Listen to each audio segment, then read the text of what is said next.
Imagine boarding a plane in 1955, expecting a routine 3-hour flight to Miami. You say goodbye to your family, settle into your seat, and watch the ground disappear beneath you. But instead of landing in Miami that afternoon, you don't touch the ground again until 1992. 37 years later, and here's the truly impossible part. To you and everyone else on that plane, only 10 minutes have passed. Welcome to Crime Vault, where we explore the mysteries that challenge everything we think we know about our world. I'm your host, and today we're diving deep into one of the most incredible stories ever told about Flight Pan Am 9114. If you're joining us for the first time, I want to personally thank you for being here. Your curiosity about the unexplained is what drives us to investigate these incredible cases. Please, if you enjoy what you're about to hear, take just a moment to hit that subscribe button. It truly means the world to us and helps us continue bringing you these fascinating stories every week. Now, what I'm about to tell you will sound absolutely impossible, but I want you to listen carefully, because by the end of this story, you'll understand why this case has captivated millions of people around the world, and more importantly, what it reveals about human nature itself. It was July 2nd, 1955. The morning sun painted the runways of New York International Airport in golden light. Families said their goodbyes as passengers boarded Pan American World Airways Flight 9114, bound for Miami, Florida. It was supposed to be a routine flight, the kind that happened dozens of times every day across America. 57 passengers had purchased tickets for this journey. Business travelers heading to meetings, families going on vacation, young couples starting their honeymoons. 4 crew members prepared the aircraft, going through their standard pre-flight checks. The weather was perfect, kind, clear skies, gentle winds, excellent visibility. Every indication pointed to a smooth, uneventful flight. At exactly 9:55 a.m., Pan Am Flight 914 taxied down the runway. The engines roared to life, and within moments, the aircraft lifted gracefully into the clear morning sky. Air traffic controllers watched the plane disappear into the distance, expecting to receive regular position reports as it made its way south along the eastern seaboard. But those reports never came. By 1 p.m., when the flight was scheduled to land in Miami, airport officials began to worry. They contacted air traffic control centers along the flight path. No one had heard from Pan Am 914. The aircraft had simply vanished from radio contact somewhere over the Atlantic Ocean. The initial reaction was concern, but not panic. Aircraft occasionally experienced radio failures. Perhaps the crew was dealing with technical difficulties and would appear at Miami Airport shortly. But as hours turned into a full day, that hope began to fade. The United States Coast Guard launched an immediate search and rescue operation. Ships and aircraft scoured thousands of square miles of ocean, looking for any trace of the missing plane. Military vessels joined the search. Every piece of floating debris was investigated. Every radio frequency was monitored for distress calls. Families gathered at Miami Airport, their faces etched with worry and confusion. How could a plane simply disappear in perfect weather? The airline officials could offer no explanation. The aircraft was well maintained, the crew experienced, the weather conditions ideal. Newspapers across the country picked up the story. Pan Am flight vanishes over Atlantic. Read headlines from New York to California. The disappearance captured public attention in a way that few aviation incidents had before. This wasn't a crash with wreckage and answers. This was a complete mystery. Weeks passed. The search area expanded to cover nearly 200,000 square miles of ocean. Still nothing. No debris, no life rafts, no oil slicks, no emergency beacon signals. It was as if Pan Am Flight 9114 had been erased from existence. 3 months after the disappearance, the official search was called off. The Civil Aeronautics Board listed the probable cause as unknown, a frustrating conclusion for everyone involved.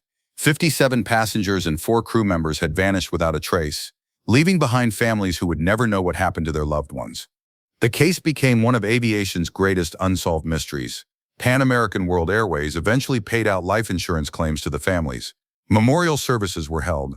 The world moved on, but the families never forgot, and the questions never stopped haunting those who had worked the case. For 37 years, Pan Am Flight 9114 remained a ghost story, a cautionary tale about the mysteries of flight. The families aged, some passed away, still wondering what had happened to their loved ones on that clear morning in July 1955. But then on a day that would defy all logical explanation, Flight 9140 would return. September 9, 1992. Caracas, Venezuela. Air traffic controller was working the afternoon shift at Simon Bolivar International Airport when something appeared on his radar screen that shouldn't have been there. An unidentified aircraft approaching Venezuelan airspace without any flight plan or radio contact. He attempted to make contact. Unidentified aircraft. This is Caracas Control. Please identify yourself and state your intentions. The response that came back would haunt him for the rest of his life. "This is Pan Am Flight 9140. We're running a bit behind schedule. Request permission to land." The controller stared at his radio in disbelief. Pan Am had ceased operations over a year earlier, but more impossibly, the voice on the radio was calm, routine, as if nothing unusual had happened. "Pan Am 9114, please repeat your call sign and point of origin." Pan Am Flight 9114 departed New York for Miami. "We seem to have encountered some navigation difficulties." The controller's hands began to shake. He had heard stories about Flight 914. Every aviation professional had. But this was impossible. The plane had disappeared in 1955, 37 years ago. Through his binoculars, he could see the aircraft approaching the airport. It was a vintage DC-4, exactly the type of aircraft Pan Am had used in the 1950s. But it looked pristine, as if it had just rolled off the assembly line. No signs of wear, no corrosion, no fading paint that you would expect from an aircraft that had been flying for nearly 4 decades. The controller made the decision to clear the aircraft for landing. As Flight 914 touched down on runway 09, ground crews rushed to meet it. What they found defied belief. The passengers began disembarking, and they looked exactly as they would have in 1955. Their clothing, their hairstyles, even their luggage, everything was perfectly preserved from another era. More incredibly, none of them appeared to have aged a single day. But it was their reactions that truly stunned everyone present. The passengers seemed confused by the modern vehicles on the tarmac, by the clothing worn by the ground crew, by the updated airport facilities. They kept asking what year it was, insisting that they had just taken off from New York that morning. One elderly passenger clutched a newspaper dated July 2nd, 1955. The paper looked as fresh as if it had been printed that morning. A young mother held her baby, the same baby she had been holding when the plane took off 37 years earlier. The child hadn't grown, hadn't aged, hadn't changed in any way. The aircraft itself was equally mysterious. When maintenance crews inspected it, they found that it still had enough fuel for the flight to Miami. The engines showed no signs of wear. The interior looked exactly as it would have in 1955, complete with period-appropriate magazines in the seat pockets and food service items that hadn't been used by airlines in decades. Ground crews began the process of refueling the aircraft. The captain, looking exactly as he would have in 1955, seemed increasingly agitated as he observed the modern equipment and vehicles around the airport. He kept checking his watch and asking when they could continue to Miami. During the refueling process, several passengers refused to leave the aircraft. They seemed frightened by what they were seeing outside, the modern world that had developed around them while they had been gone. Some asked to use telephones to call their families, but when given modern phones, they didn't know how to operate them. After approximately 2 hours on the ground, the captain made an announcement that chilled everyone present. "We need to continue to Miami.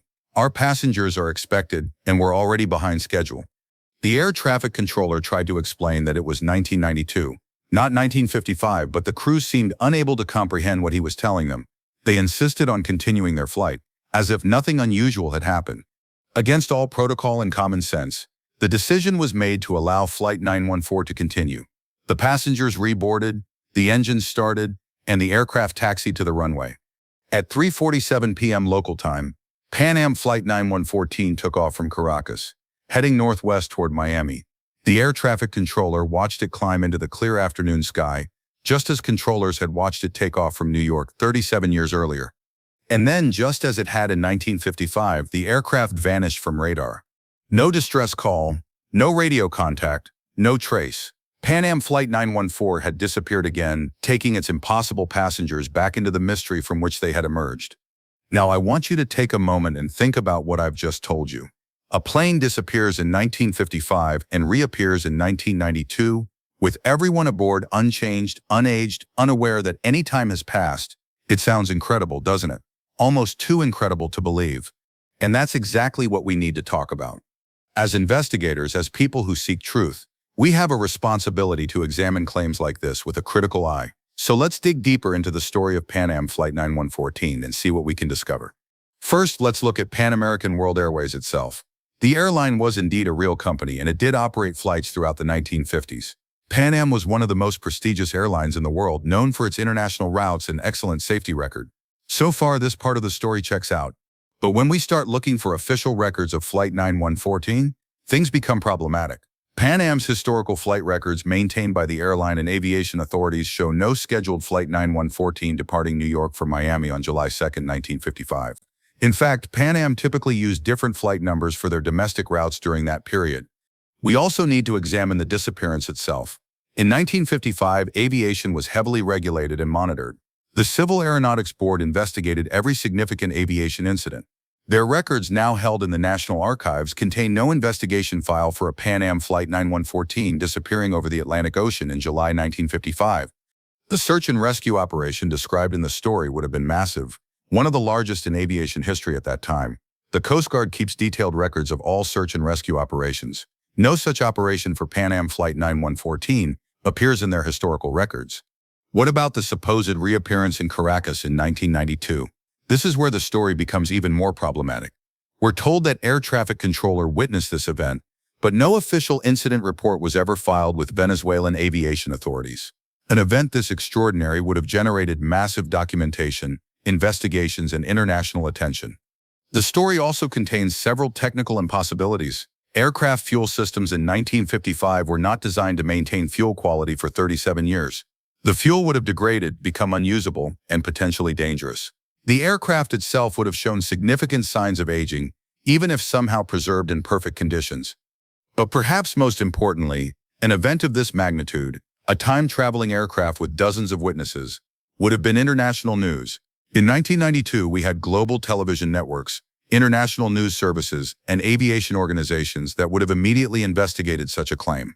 Yet no contemporary news reports exist from 1992 about this incident. So where did this story come from?